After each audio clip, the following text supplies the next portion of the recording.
This is BBC World News. Our top story: the US could hit Russia with further sanctions after the expulsion of 60 of its diplomats over the spy poisoning scandal. Let's stay with that story now and talk to Paul Adams, who joins us live from Moscow. I suppose this was to be expected, wasn't it, Paul? I suppose the big question is what happens now?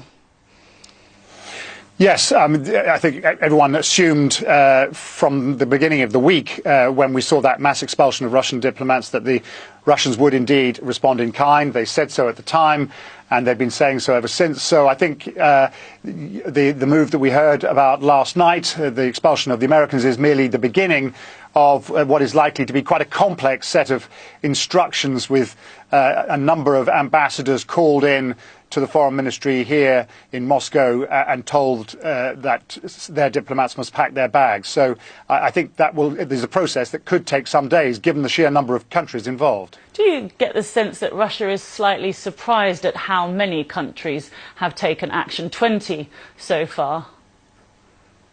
I think it's more like 27 if you include all of the moves that have been taken, including, of course, the British, who were the first to act.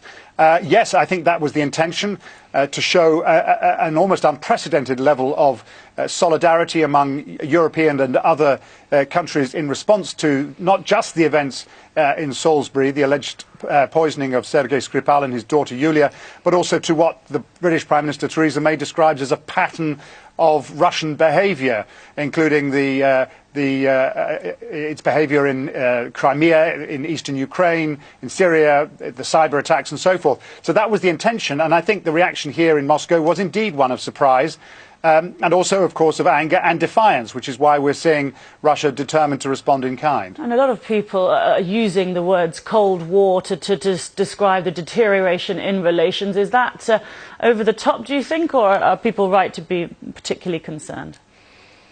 It is the kind of language that has crept into the discourse, certainly here in Moscow. I think there's a feeling here that with all of these countries now, as Russia would see it, ganging up on Moscow, then we are seeing a bit of a return to those old days, particularly, of course, once America leapt in with this very significant expulsion.